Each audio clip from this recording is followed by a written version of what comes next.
Welcome to the In My Opinion Show with Ronald Barrington Robinson and friends, seen on the internet, 24 hours, 7 days a week. We're also seen in Flint, Michigan on Channel 17 every Wednesday at 8:30 and every Saturday at 6. We're seen in Detroit on Channel, every Sunday on Channel 68 and Downriver on Channel 20. Please tune in and watch our very informative shows. I'd like to introduce our talented co-host, Mr. Henry Hatter. Good afternoon, Ron, Jackie. And Miss Jackie Williams. Hello, everyone. And thank you for tuning in to our millions of viewers worldwide. Let's talk about school shootings if they continue. We must, as a nation, find solutions to these murderous rampages. There has been 517 school shootings in the history of America. There's been 594 people killed and thousands injured. We must deal with our Second Amendment rights, but also our First Amendment rights. Jackie, what is your thoughts? Well, we have some really, we have a lot of changes that need to be made, because back when we were in school, there might have been a couple of shootings, but not on the level that it is right now. And everybody wants to go to their corner regarding their rights, but our kids have a right to be in school and be safe while they're learning. And having armed teachers is not the answer. Having drills and active shooting classes is not the answer. The answer is we need Congress to change some laws to, get rid of the gaps that allow you to buy guns and not be tracked. The red flag laws, they need to update those. They also need to make sure that we're monitoring mentally ill as they're trying to purchase guns, or people, what they were saying now, even on their Facebook page, they need to have social media police. We need social media police, because most of the shootings that people have had that has happened in the school, they had really bad Facebook and Twitter accounts that was showing up some signs that should have been a red flag, but if no one is paying attention until after it happens, that's not helping at all. We keep hearing the same old tune every time there's a school shooting, okay? Not statistically, but this is published reports, people, over 400 million guns in America, okay? America is one of the largest sellers of weapons, okay, around the world. So there's a lot of things that needs to be looked at, okay? We must get the lobby out of the Second Amendment rights too, because they kick in millions and millions of dollars to these different congressmen and congresswomen, okay, to keep this confusion going on and these murders of our school children ongoing. Henry, what's your thoughts? Well, most of the shootings occur in schools. They are young people on young people. Mm-hmm. And one of the things, now I'm not this religious person that goes out and say that you have to put the Bible back in the school. I'm not there. But that wouldn't be bad, because it teaches restraint, respect for each other. And if you go in the classroom today, there is very little of that. Very little. And the teachers, the kids don't have respect for the teachers, or respect for the principal, or respect for authority, or respect for each other. Now, some of that has to be put down on that as a cause. If you don't deal with that, you're not. You can go to Congress and ask for all all the little changes you want to. But you need to change the nature of our conversations we have with each other. And most of these shootings are done, most of these hearings are done right after shooting. People are filled with hype, they're filled with hate, they're filled with rage. And how can they think through anything with intelligence, with deliberately, that will solve the problem? What they do is condemn other people. They look around for somebody to blame. And yet they say, oh, well, kids or people who shoot other people have mental illness. I don't believe that. I think you could drive me to shoot somebody. It's in me already. It's in you too. It's in all of us. Exactly. But if this is told over and over to kids adopt, as Abraham Lincoln said. He says what is being taught today in schools will become practice in the next generation. Well, look at our kids. They see how the parents act. They see how government acts. They see how people in school act. They see the disparity between regular teachers and substitute teachers. There's not that common definition that fits them all. And in many cases, substitute teachers are condemned. And most of those, if you're of a different race, then kids pick up on that. They drive it. And I don't know whether you saw this one episode down south last week where a kid was being disrespectful to her, and this was in Georgia. And she picked the kid up, and I don't know, I would say there wasn't that much difference in their height or body heft that this woman couldn't throw around like a rag doll. That's how mad they got. And so there are a lot of issues we need to study. You can't go out half-cocked and say we got this solved. It won't be solved in our generation because there's just too much difference. There's and this is likely to be exasperated as the population grows and as resources decline. I'm like Thomas Hobbes, if you ever read Leviathan. He says, give me a break. He says, you gotta let people self-govern themselves with attitudes like that. And it looks just as though democracies don't work anymore. That's what it looks like. And I'm sure that people are thinking about that. And we're probably having, I'm sure Sanders is, and Elizabeth Warren, because they say, hey, we gotta do something different. Well, you brought up a good point. And one of the points is that being able to govern yourself. And self-control is not one of the things that a lot of Americans have these days. I mean, we're just free, and whatever you want to say, you can say it. You don't want to listen to people, you don't have to listen to people. But I think one of the problems is, they say if it's not broke, don't fix it. When we were in school, our teachers could run our class. They were able to discipline us, make sure they had order in the class, they had the support of the parents, and then also they had the support of the community. We don't have those things anymore because as soon as your little boy start acting up, and you know who he is because he lives in your house, you know the stuff he does. So if he do it to you, he's going to do it to the teacher. Instead of supporting the teacher, you just go up there and you want to argue with the teacher. So it's a breakdown of respect all over. It's a breakdown of respect from the top office to our office. It's just no respect, no restraint, because we just go and do whatever we want to do. We used to have morals, and it used to be strong. We used to teach morals. And I had this conversation yesterday with some women, and I was saying, it used to be taught in school, home ec, how to run your house, how to cook, how to sew, how to do all of those things. And unfortunately, no one is at home teaching this because what we had to do is we had to take the parents out of the home so they can provide for the kids.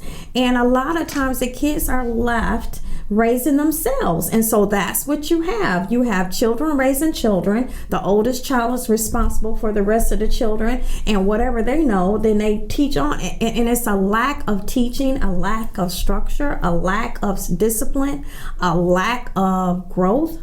in the home, and so what it does is it continues through generations. I want to walk back something that could be badly perceived. When I was talking about this lady who, in Georgia, Atlanta, that attacked the kids, or the kids attacked her, one or the other, you have to look at the footage to decide for yourself. I have not decided that, what happened. But the teacher needs to be condemned for that. There's no excuse for touching a child. You walk away. You have to have some self-control. And even though you got to get rid of your ego, these are young people and young people don't always have wisdom.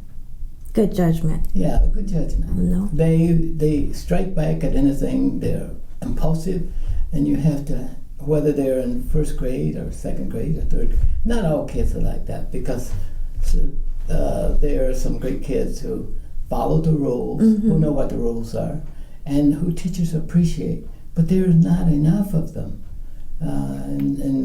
One kid can be a bully enough to intimidate all other kids in the classroom. True. Those kind of things go on. But you made a good point about the teacher. Yeah. We have to groom teachers to be leaders, because every teacher is not a leader. I mean, you go back in your history and you have some teachers that stand out in your mind that you respected because of how they presented themselves, and regardless of what was going on in that classroom, they had control. And then there are parents who restrain kids in the classroom. And all of a sudden, the teacher's biting on a nail, waiting for the door to be kicked over and be beat up by teachers who said, well, you aren't going to touch my kid or whatever. And kids can exaggerate this dialogue that's perceived in the classroom to an angry parent, and angry parents will stir up the whole community. And then the community is rocking and reeling by this. And I know that principals and superintendents and board members try to resolve this problem, but this problem is a human condition problem. We are human going through this experience, and we need to have more restraint among ourselves. And you can't do that through legislation. That has to be done through... And it's a taught behavior, because if you've never seen it, you don't know what it looks like, and you don't know if you can touch it. But we could take a page out of China's book, because they go to school year-round. They're focused, and this is where we're losing. You know, our kids are not focused yet. We have a lot going on in the schools, but they're not focused. When they get there, they're bringing all of this luggage. But in all fairness, they have luggage because they didn't used to have the luggage. Now they have to feed breakfast at school. They have to feed lunch at school. Did you not know when we had the snow days last year, they had to open the school so the kids could eat because they didn't have any way to eat? So we have some real issues with our kids going to school. I mean, not just violence, but being able to provide and having the necessary things, because now they have programs where you pack a lunch for the weekend. But Jackie, with all due respect, our country's not that bad. No, I'm not saying it's not that bad, but I'm just saying we have lost something. But people must all agree that they have a responsibility. Right. They have and you can't waste the food that we waste in providing lunch and breakfast to all kids under these circumstances. If you see the amount of waste, you would be appalled. And yet you have to do this so you bring equity to kids in the classroom. But there are some kids who won't eat at school. They don't like the menu, or they don't. They think it condemns them to be part of the hungry, and they don't want any association with that. That's that pride you were talking about. Yeah. But you know, also too, I agree with both of you. We have to condemn social media too, okay? Because I'm sure we've all witnessed it. Like last night, I was at this store. It was a 3-year-old kid riding in the cart with a cell phone. You know what I mean? Now, Then there's TV. All kinds of shows that I think when we were growing up, and I'll speak for myself, when I was growing up, if the Lucy and Desi Arnaz show, if they just said, "Damn, oh my God," Mm-hmm, you right. know what I mean? Mm-hmm. And just recently, yesterday, on CNN, they would have never showed what they showed in those captions. All right, so and so said the F word.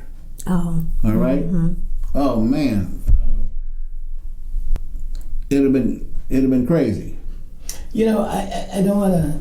I might have helped spoil this off the subject, but we were talking about a shooting in school. Mm-hmm. We talk about all the resources that we have for our kids. Mm-hmm. They are unnamed. Mm-hmm.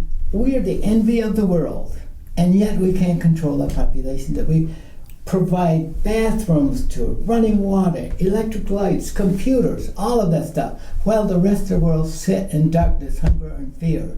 Look what our kids got. And yet, there's something wrong in this demeanor because we can't live with all of this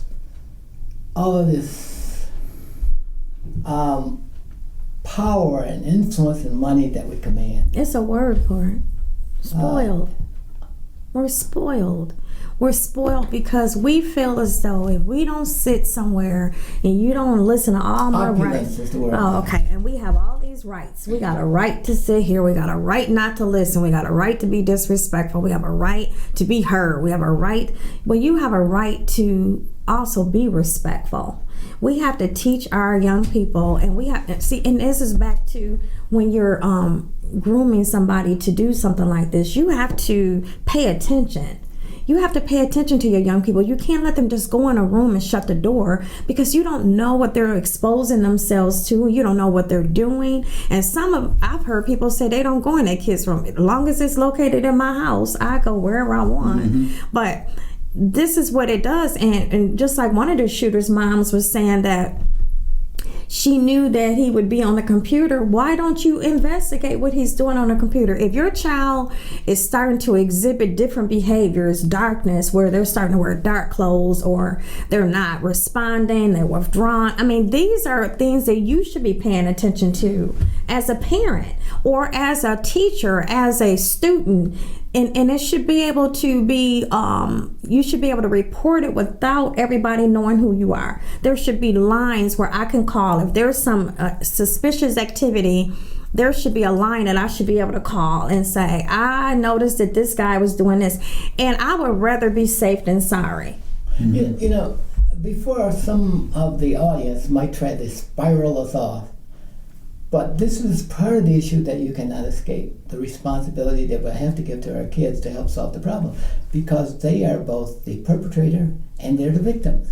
So we have to start somebody. It's not always somebody else. Mm-hmm. And parents are sometimes afraid of their own kids. Yeah. Teachers are afraid of the kids. There are circumstances where teachers don't want to stand up to a child that's been acting out of character in the classroom because the kid could call him a bad name.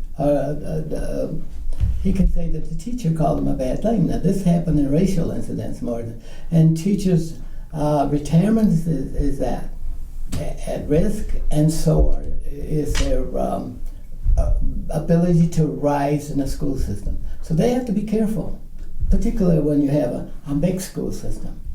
So there are things that slip past the ability of the system to correct. Right. Because we don't want to talk about it. And you know, also too, a lot of these kids, they feel that they have the upper hand on their parent. Now, here comes the police. Okay? If your kid calls and says, you spanked him. Okay? Now the parent goes to jail. And his career is ruined. His career. Exactly. The parents could lose their jobs, or here comes social service. Okay, now you've been labeled as Abuser. Hmm? An abuser. abuser. Exactly. All right. lot of, even to this day, a lot of careers have been ruined because of that. Okay. Now with my children, and I'm gonna tell you the audience what I did with mine. All right, I beat that ass. Okay. Not abused. Not abused. I don't want to go to jail. Bring me a cigarette or something. I'll call you for bond money. Put some money on the books. But you know what? Someone wrote on Facebook one day, and and it's true. Our generation, my generation, we got whoopings. Mm-hmm. All the stuff they say is dangerous for you, we made it. We are okay. We got whoopings. We got discipline. If we got in trouble at school, there was such a support system that your parents were waiting on you when you got home. Mm-hmm. They didn't go to the school to whoop your teacher. They went to the school to get you. And I remember my son brought this up the other day. This is not even that long ago, but my son tried it. Everybody want to try it. My son tried it. So my mother, she could be that disciplinary. My mother went up to the school. She stayed there all day. And he still talks about it. You know what I mean? So this is what I need people to know. These things work. My mother sat in that class all day and dared my son to move and say anything out of place. And he remembered that now. He's 29. And also, too, I remember a couple times that I was sent to the principal's office. And he tore my behind up, too. Oh, yeah. Yeah, those kind of things did happen, and we all survived. We have common sense and good judgment. And, guys, I know that I have to go up. I have the son that my wife and I adopted. And, he was smart, and he could play music at the guitar around when he was in 4th, 5th grade. And the teachers worked with him. But he was also the class clown. And he could do all of this imitating of the teacher. If the teacher turned her back, he got the class started. And the class couldn't proceed with that kind of disruption. So I had to go to school, in middle school, in Clio, and sit in the classroom and observe him, so that he wouldn't act out of character. And the teacher and the principal really liked this kid, but he just couldn't resist imitating some of the teachers. And he would get the kids going. And now the teacher has a curriculum to follow, and the kids got to be concentrated on that, what they need to be doing. And so I had to take them out of Clio schools and send them to the Flint Mott Community College for that program. He did quite well with that, but there's not just any one solution to this problem. Okay, well, there's not enough cops and social workers and psychologists to be in everyone's home. Okay, as I believe it was you, Jackie, mentioned the fact that, or maybe it was you, Henry, that we're all capable of murder. Yeah. All of us. All right. Because it was Cain and Abel. And because I know I've been so angry sometimes, geez, and I'm scared of myself. All right. But thank the goodness I've had enough willpower, all right, to not damage, my children or anything like that, all right? But you know what? I always say that we have these moments of anger, and I think if you're like, I hope there's nobody else like me, but I've had moments of anger, but I live with mine, and I wait for an opportunity to rise above it. I still have to walk away defeated at times, but it's got me through, and I've had this restraint. And most of this came from the teachings that I got in Sunday school, and from my mother, and who said that you should not do this, and the things that I learned because morals. The morals that I developed from home, and not that they were. They would be a lesson that everybody can use to stabilize themselves. But I did, and I'm so glad I got it, and I got as far as I did, and where I am today because I had those. Well, you know, I want to make sure people, we talk about this all the time in my class.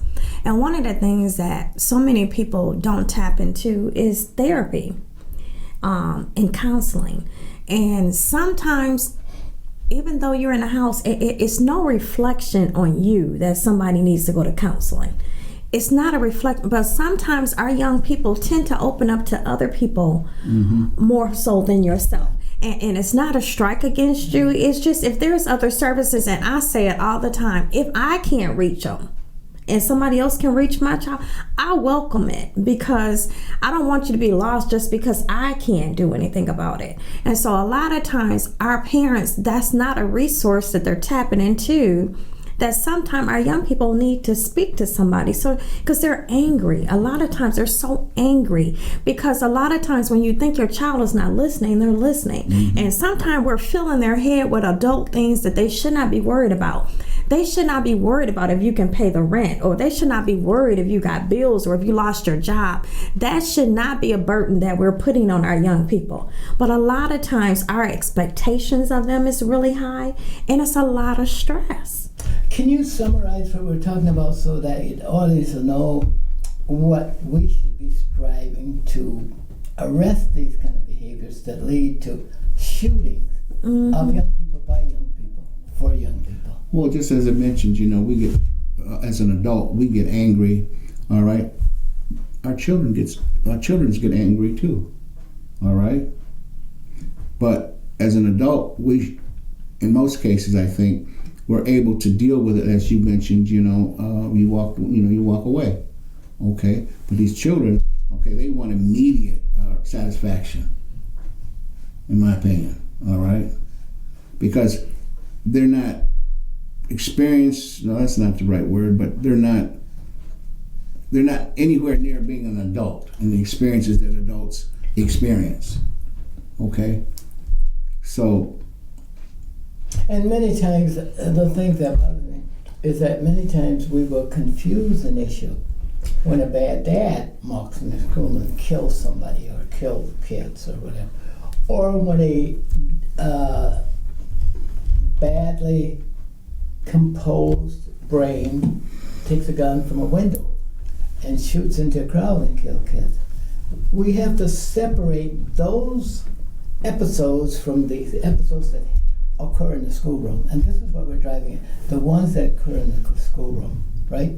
But they don't just start at the schoolroom. This is what we're saying. They start at home. So we all need to look in the mirror and say, what could I do with my household? It just starts with each person. What can I do in my household that will prevent my child being one of those kids? Am I paying attention? And we should send out warning signs if your kid become, an introvert where they're not, reaching out, they're not speaking, they're starting to wear dark clothing, they don't want to leave the house, they're not doing good in school, they're acting out, they're very angry. Or if you can check the websites where your children go, because there is programs that will show what websites your children are exploring, so you can keep a monitor of the things that's influencing them. Yeah, and this will give parents an opportunity to accept responsibility for the behavior of their kids as they know it, and also beckon kids to accept responsibility for their own actions. And also, many times as we close, a lot of these children, they don't know why they're mad, why they're angry. But until next time, this is Ronald Berry Robinson and friends saying, until next time, stay focused.